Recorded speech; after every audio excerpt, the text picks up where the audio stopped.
পাছতে এবাৰ নগাখেদা অভিযান আৰম্ভ কৰিছে বীৰ লাচিত খানাই কিয়নো স্বাধীনতা দিৱসৰ দিনা এগৰাকী অসমীয়া যুৱকৰ ওপৰত নগাই গুলীবৰ্ষণ কৰিছিলে আৰু সেইগৰাকী অসমীয়া যুৱক ইতিমধ্যে চিকিৎসাধীন হৈ আছে চিকিৎসালয়ৰ বিছনাত পৰি আছে ককবকাই আছে আৰু তাৰ পাছতে বীৰ লাচিত খানাই এবাৰ নগাখেদা অভিযান আৰম্ভ কৰিছে উত্তপ্ত হৈ পৰিছে মেৰাপানী আৰু স্বাধীনতা দিৱসৰ দিনটোতে অসম নাগালেণ্ড সীমান্তৰ মেৰাপানীত আসলে যেনে ধৰণৰ ভয়ংকৰ ঘটনা সংঘটিত হৈছিল নাগালেণ্ডৰ সীমান্তত বনভোজ খাবলৈ গৈছিলে নগা দুৰ্বৃত্তৰ আক্ৰমণৰ বলি হৈছিলে এগৰাকী অসমীয়া যুৱক নাগালেণ্ডৰ সীমাৰেখাৰ ওচৰত বনভোজ খোৱাৰ অপৰাধতে নগাই এয়াৰগানেৰে গুলীবিদ্ধ কৰে এজন যুৱকক আৰু ইতিমধ্যে গুলীবিদ্ধ যুৱকজনক উন্নত চিকিৎসাৰ বাবে যেহেতু চিকিৎসালয়ত ভৰ্তি কৰোৱা হৈছে স্বাধীনতা দিৱসৰ দিনটোতে বনভোজ খোৱাৰ উদ্দেশ্যে যেহেতু স্থানীয় কদমগুৰি অঞ্চলৰ পৰা সমীপৰে নাগালেণ্ডৰ উদালপথাৰত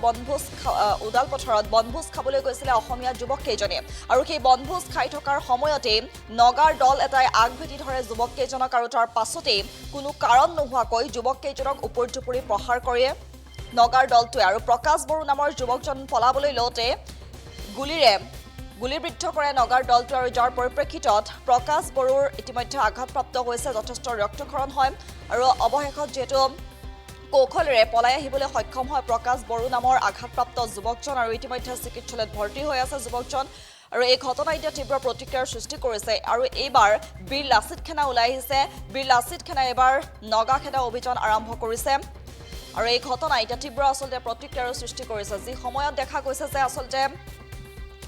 বাংলাদেশী মিয়াখেদা অভিযান চলি আছে আৰু তাৰ মাজতে এবাৰ নগা দুৰ্বৃত্তৰ এনেদৰে উদ্বন্ধালি পৰিলক্ষিত হৈছে এগৰাকী অসমীয়া যুৱকে যিহেতু অসম নাগালেণ্ডৰ সীমান্ত মেৰাপানীত যিহেতু বনভোজ খাবলৈ গৈছিলে স্বাধীনতা দিৱসৰ দিনা আৰু সেই বনভোজ খাবলৈ যোৱা অসমীয়া যুৱক কেইজনক আগভেটি ধৰিছিলে নগাৰ দুৰ্বৃত্তৰ এটা দলে আৰু তাৰ পাছতে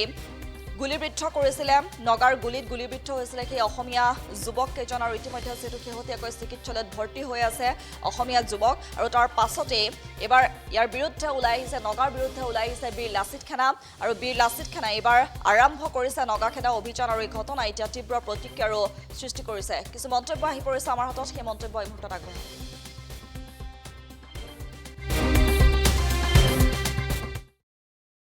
পাৰ্টি খাব গৈছিলে মানে এই দয়ালপুৰ কিবা লগৰ কেইটাৰ লগত তাৰপিছত নগাই আহি কিবা কি হ'ল বোলে কাজিয়া লাগিলে আধাৰ কাৰ্ড বিচাৰিছে বোলে আধাৰ কাৰ্ড নাই বুলি ক'লে নগায়ে তাৰপিছত আধাৰ কাৰ্ড নাই ক'লে বোলে আমাৰ ঘৰটোৰ ওচৰতে তাৰপিছত তাতে বোলে গুলিয়াই দিলে আপোনাৰ ল'ৰা শনি ল'ৰা নাম ল'ৰাৰ নাম কি প্ৰকাশ বড়ো কোন জেগাত ঘৰ আপোনাৰ কদমগুৰি এক নং কদমগুৰি কেইজন লগৰ সিহঁতি 6জনমান গৈছিলোঁ বাকী কেইজনৰ গুলি লাগিছে নেকি নাই লগা এজনৰহে লাগিলে নাই আমিতো নাজানো আমি ঘৰতে আছোঁ তাৰপিছত সিহঁতি কি হ'ল তাতে বোলে গুলিয়াই দিলে এজনৰে লাগিলে আপোনাৰ ল'ৰা শনি ল'ৰা কিমান বয়স হ'ব ল'ৰা কিমান বয়স হ'ব ভনী ল'ৰা 25 বছৰ হ'ল কোন জেগাত ঘৰ বুলি ক'লে 1 নং কদমগুৰি আৰু ক'ত ফুৰিবলৈ গৈছিলে এইটো ওদালপথাৰ কিবা নগা ওচৰত আছিলে ওদালপথাৰ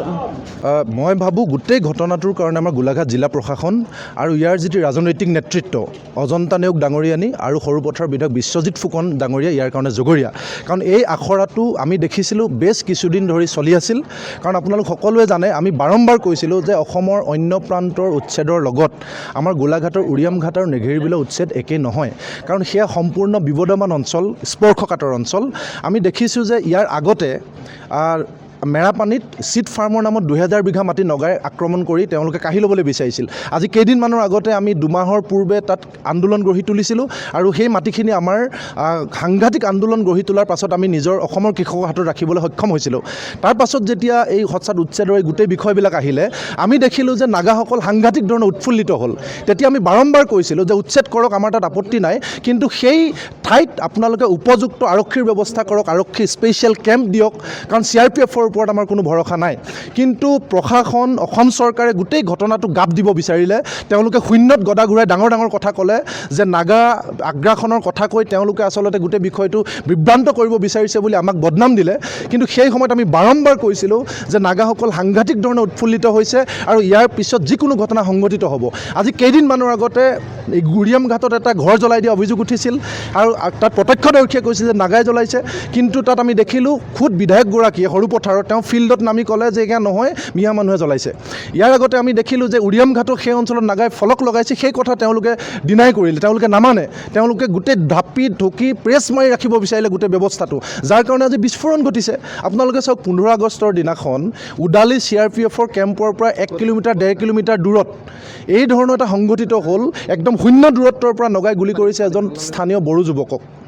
এই ঘটনা কিয় সংঘটিত হ'বলৈ পালে এতিয়া আমাৰ গোলাঘাট জিলা প্ৰশাসন অজন্তা নেওগ ডাঙৰীয়ানী মুখ্যমন্ত্ৰী ডাঙৰীয়া যোনে কৈছিলে কোনেও চিন্তা কৰিব নালাগে বৰ্ডাৰত নগাই একো কৰিব নোৱাৰে তেওঁলোকে উত্তৰ দিব লাগিব আজি নিশ্চিতভাৱে আপোনালোকে জানে তেওঁলোকে ঢাকি টুপি থোৱাৰ যিটো ব্যৱস্থা কৰিলে সমগ্ৰ ঘটনাটো লুকুৱাবলৈ চেষ্টা কৰিলে সেইকাৰণে আজি এই ঘটনা সংঘটিত হ'বলৈ পালে শূন্য দূৰত্বৰ পৰা এগৰাকী বড়ো যুৱকক গুলিয়াইছে আৰু যি চিস্মাত বসুমতাৰী প্ৰকাশ বড়ো আৰু সুব্ৰত নায়ক তিনিগৰাকীকৈ লোকে এগৰাকীক গুলিবিদ্ধ কৰিছে আনকেইগৰাকীক বন্দুকেৰে আক্ৰমণ কৰিছে আপোনালোকে আজি হস্পিটেলত চাওক গতিকে এই অৱস্থা সংঘটিত হোৱাৰ আঁৰত চৰকাৰে গোটেই বিষয়টো লুকুৱাব বিচৰাটো একমাত্ৰ কাৰণ গতিকে আমি স্পষ্টভাৱে ক'ব বিচাৰিছোঁ CRPFে নগাৰ পক্ষ লয় ইয়াত তেওঁলোকে স্পেচিয়েল বেটালিয়ন কেম্প লাগে আৰু মুখ্যমন্ত্ৰীৰ হস্তক্ষেপ লৈ সীমান্তৰ বাসীক নিৰাপত্তা দিব লাগে কেৱল থুপি থাপি থাকি ৰাজনীতিকভাৱে গোটেই বিষয়টো চালে নহ'ব নগা আগ্ৰাসন আছিল আছে আৰু ভৱিষ্যতেও থাকিব নগাই সীমান্তবাসীত উপদ্ৰৱ চলাই আছে চলাই থাকিব এই ঘটনাটো লুকুৱাব কোনেও নোৱাৰে গতিকে থুপি থাপি থাকিবলৈ যাওঁতে আজি গুলি খাবলগীয়া হ'ল অসমৰ যুৱক ইয়াৰ দায়িত্ব চৰকাৰে ল'ব লাগিব গোলাঘাট জিলা প্ৰশাসনে ল'ব লাগিব আৰু যাতে ঘটনা সংঘটিত নহয় তাৰ কাৰণে তাৎক্ষণিকভাৱে আৰক্ষী ব্যৱস্থা কৰিবলৈ আমি মেৰাপানী দৈয়াং আৰু উৰিয়াম ঘাট সীমান্তত তাৎক্ষণিক ব্যৱস্থা কৰিবৰ কাৰণে আমি দাবী জনাইছোঁ ক'বলৈ হয় তেতিয়াহ'লে কিন্তু মেৰাপানীত আহি পেলাই নাগাখিনিয়ে বজাৰ কৰিবলৈ আমি নিদিওঁ এইটো বীৰ লাচিত সেনা গোলাঘাট জিলা সমিতি একেবাৰে স্পষ্ট এটা ভাষা আমি কৈ দিছোঁ আমি সদায় শান্তিৰ কাৰণে হেণ্ডশ্বেক দিবৰ বাবে হাত আগবঢ়াইছোঁ নাগা ভাইসকলৰ লগত যদি এনেধৰণে আমাৰ ল'ৰাক যদি গুলিওৱাৰ দৰে আজি মাৰি দিবলৈ লৈছিলে এটা ল'ৰা মৰি যোৱা হ'লে কি হ'ল তেনে ল'ৰাটো গুলি লাগিছে ইতিমধ্যে গুলি লগাৰ পিছত বাচিছে ভগৱানৰ কাৰণে কিন্তু কথা হ'ল যদি এনেধৰণে হ'বলৈ আমি নগা কিন্তু সোমাবলৈ নিদিওঁ বজাৰত কোনো এটা নগা কাইলৈৰ পৰা কিন্তু মেৰাপানীত আহি বজাৰ কৰিব নোৱাৰিব কোনো ব্যৱসায় বাণিজ্য নাগালেণ্ড সীমান্তত আমি সোমাবলৈ নিদিম কোনো ধৰণৰ গাড়ী ৰঙাজানেদি পাৰ হোৱালৈকে আমি বন্ধ কৰি দিম কিন্তু এয়া কিন্তু গোলাঘাটবাসীৰ আহ্বান এইটো সময়ৰ আহ্বান আমাৰ মাননীয় আয়ুক্ত পুলক মহন্ত ডাঙৰীয়াক এটা বস্তু আমি দাবী জনাইছোঁ যাতে শান্তি সম্প্ৰীতি মুখেৰে কথাই কোৱাতকৈ তেখেতে কামেৰে কৰি দেখাওক বহুত হৈ গ'ল যেনেধৰণে তেখেতে কৈ আছিলে যে হিমন্ত বিশ্ব শৰ্মা ডাঙৰীয়া মুখ্যমন্ত্ৰীয়ে যিধৰণে কৈ আছিলে যে আমাৰ কাৰণে মিয়াসকল আপদ কিন্তু বৰ্তমান আমি দেখিছোঁ যে নাগালেণ্ড সীমান্তত আৰু আমাৰ মেৰাপানীত কিন্তু নাগাসকলেহে বেছি আপদ হ'বলৈ পৰিছে এইদিনাখন এতিয়া আমি দেখিছে নহয় কেনেকৈ ধৰণে মানুহ সোমাই আহিলে উৰিয়াম ঘাটত দুদিনৰ আগত বৰ্ড লগাই দিছে এই কথাখিনি কি মানে শান্তিৰ সম্প্ৰীতিৰ কথাখিনি ডিচিজনে বাৰেপতি মুখেৰে কৈ দিবনে তেখেতৰ আলোচনা কৰিবলৈ সাহস আছে নে কেৱল নগাৰ ঘৰত গৈ ভাত খাবলৈ যাব নে তেখেতে আলোচনাও কৰিব যে গোলাঘাট বা অসমৰ মাটি হওক আমাৰ ল'ৰা হওক তাত গ'লে তেখেতসকলে অশান্তি নকৰে এটা কথা স্পষ্টকৈ আকৌ এবাৰ কৈছোঁ যদি আমি প্ৰথমখন হাত হেণ্ডশ্বেকৰ কাৰণে দিছোঁ নাগা ভাইসকলক কিন্তু তেখেতসকলে উঠাবলৈ হ'লে নেক্সটটো কিন্তু চৰো হ'বলৈ আছে তো সেইটো কাৰণে আমি একদম সাৱধান কৰি দিছোঁ নাগালেণ্ডত যদি তেখেতসকলে অশান্তি কৰে